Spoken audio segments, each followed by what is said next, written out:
മലയാളിയുടെ ആത്മാഭിമാനം, ഇന്ത്യയുടെ ഡൈവേഴ്സിറ്റി, ഇത് രണ്ടും ഉയർത്തിപ്പിടിക്കുന്ന വിധമുള്ള ജനാധിപത്യപരമായ പ്രക്ഷോഭം ഞങ്ങൾ ഉയർത്തിക്കൊണ്ടുവരും.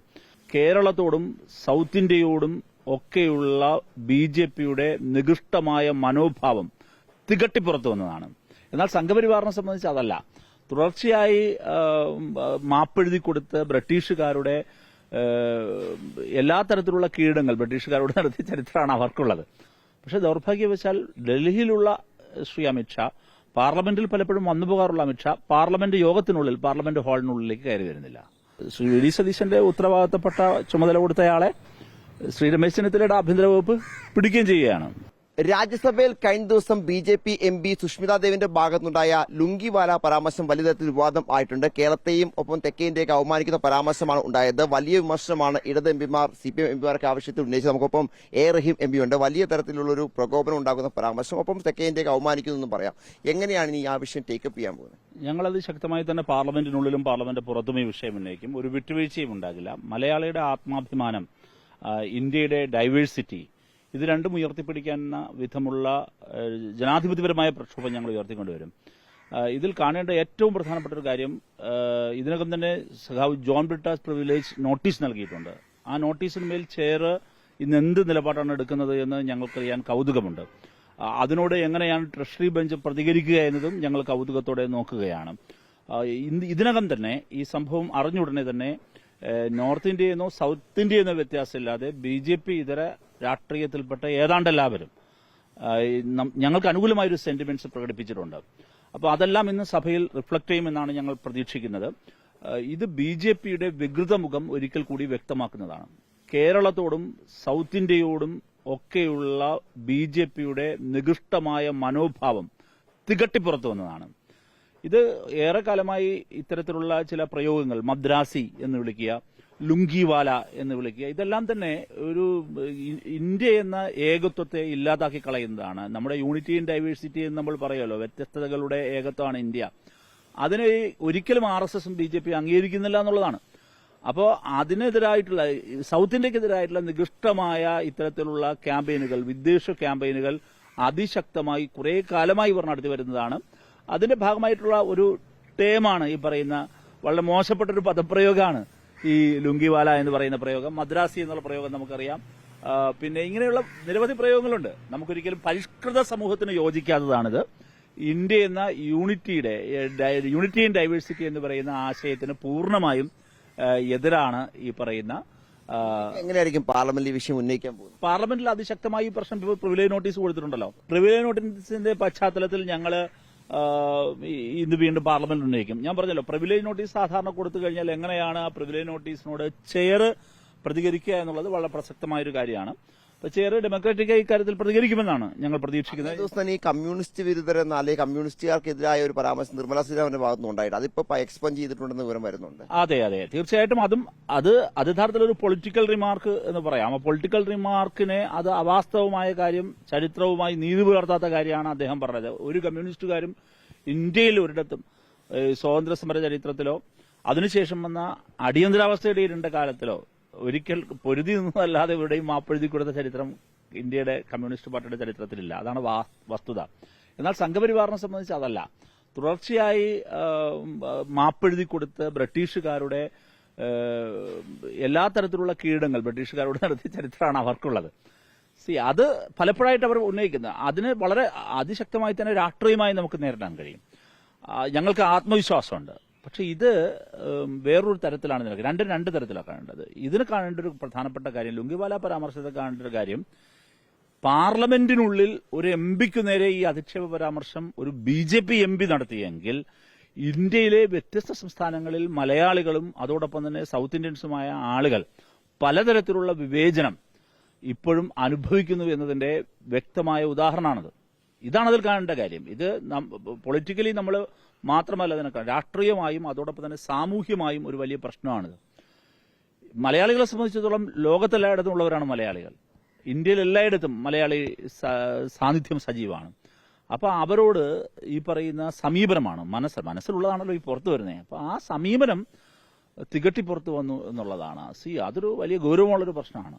അത് മലയാളികളുടെ ഈ ഉണ്ടായ കേവലമായൊരു പരാമർശം ആ പരാമർശം നീക്കം ചെയ്യൽ എന്നതിനെല്ലാം അപ്പുറത്ത് അതൊരു തെറ്റായ പ്രവണതയാണ് എന്ന് ഒരൊറ്റക്കെട്ടായി സൗത്ത് ഇന്ത്യയെന്നോ നോർത്ത് ഇന്ത്യയെന്നോ വ്യത്യാസമില്ലാതെ ഇന്ത്യ ആസ് എ ഹോൾ ഒരുമിച്ച് നിന്നുകൊണ്ട് അതിനെതിരെ ശക്തമായി നിലപാടെടുക്കേണ്ട സമയമാണ്. എന്റെ ഉറച്ച പ്രതീക്ഷ കാശ്മീർ മുതൽ കന്യാകുമാരി വരെയുള്ള മുഴുവൻ എംപിമാരും ബി.ജെ.പിമാരുടെ വ്യത്യസ്ത നിലപാട് തന്നെയായിരിക്കും. ഞങ്ങൾ വേറൊന്നും പ്രതീക്ഷിക്കുന്നില്ല. പക്ഷെ ബാക്കി എല്ലാ എംപിമാരും എല്ലാ പാർട്ടികളും ഇക്കാര്യത്തിൽ ഒരൊറ്റ മനസ്സോടുകൂടി തന്നെ നിലപാടെടുക്കുമെന്നാണ് ഞങ്ങൾ പ്രതീക്ഷിക്കുന്നത്. ഇന്നിപ്പോൾ സഭയിലേക്ക് പോയി കഴിഞ്ഞാൽ കഴിഞ്ഞ ദിവസങ്ങളൊന്നും അമിത്ഷാ വന്നില്ല. നാളെ സഭ അവസാനിക്കുകയാണ്. ഇന്നും അമിത്ഷാ വരുമെന്ന് പ്രതീക്ഷിക്കുന്നുണ്ടോ?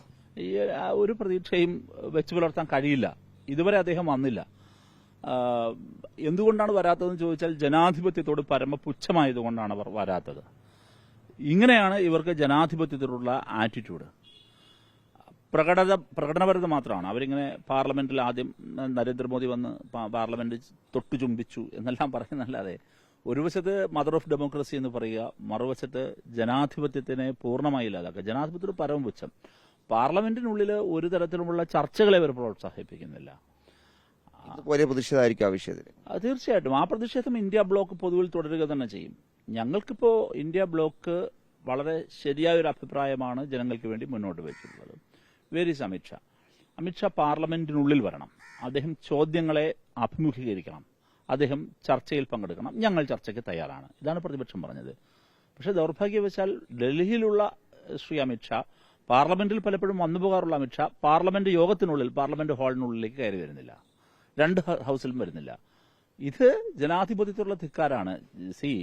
പാർലമെന്റ് എന്ന് പറഞ്ഞാൽ റിഫ്ലക്ഷൻ അല്ലെങ്കിൽ ജനങ്ങളുടെ പ്രതിനിധികളാണല്ലോ, ജനപ്രാതിനിധ്യ സഭയാണല്ലോ. അപ്പൊ ജനങ്ങളുടെ പ്രതിനിധികളെ, അതായത് ജനങ്ങളെ അഭിമുഖീകരിക്കുന്നതിനുള്ള ഭയമോ ജാള്യതയോ ഒക്കെയാണ് അവർക്ക്. ഈ സഭാ സമ്മേളനത്തിൽ ഒരു കാര്യം വളരെ വ്യക്തമാണ്. ബി.ജെ.പിയുടെ ആത്മവിശ്വാസം നന്നായി ചോർന്നു പോയതായി നമുക്ക് കാണാൻ കഴിയും. കേരളത്തിൽ പ്രത്യേകിച്ച് യൂത്ത് കോൺഗ്രസ് നേതാക്കൾ ഈ MDMA കേസിൽ പുതിയ ഒരു സംഭവം വന്നിട്ടുണ്ട്. അത് മാത്രമല്ല, അവർ യൂത്ത് കോൺഗ്രസ് പ്രവർത്തകരല്ല എന്ന് മന്ത്രി കൂടിയായ യൂത്ത് കോൺഗ്രസ് സംസ്ഥാന അധ്യക്ഷൻ പറഞ്ഞിരിക്കുന്നു. അപ്പോൾ ജില്ലാ പ്രസിഡന്റ് അവരെ പുറത്തായിക്കൊണ്ട് കത്ത് കൊടുക്കുന്നു. ഈ വിഷയത്തെ എങ്ങനെയാണ് ഡിവൈഎഫ്ഐ കാണുന്നത്? അല്ല, ഒന്ന് മന്ത്രി O.J. ജനീഷിന്റെ സ്റ്റേറ്റ്മെന്റ് വളരെ ദൌർഭാഗ്യകരമായ സ്റ്റേറ്റ്മെന്റാണ്. മാത്രമല്ല അദ്ദേഹം ഇരിക്കുന്ന സ്ഥാനത്തിന് തീരെ യോജിക്കാത്ത സ്റ്റേറ്റ്മെന്റാണ്. അപ്പോൾ മന്ത്രി O.J. ജനീഷ് അക്കാര്യത്തിൽ കേരളീയ സമൂഹത്തോട് മാപ്പ് പറയണം, നിരുപാധികമായി മാപ്പ് പറയണം. ഇങ്ങനെ ഇതുപോലെ മുഖ്യമന്ത്രി അനുകരിച്ച് ആ കസേരയിലിരുന്ന് കള്ളം പറയരുത്. ഇതാണ് അദ്ദേഹത്തോട് പറയാനുള്ള പ്രധാനപ്പെട്ട കാര്യം. രണ്ട്, ശ്രീ V.D. സതീശൻ ഇതിൽ നിന്ന് ഒഴിഞ്ഞുമാറാനുള്ള ശ്രമമാണ് നടത്തിക്കൊണ്ടിരിക്കുന്നത്. അങ്ങനെ ഒഴിഞ്ഞുമാറിയാൽ തീരുന്ന കാര്യമല്ലത്.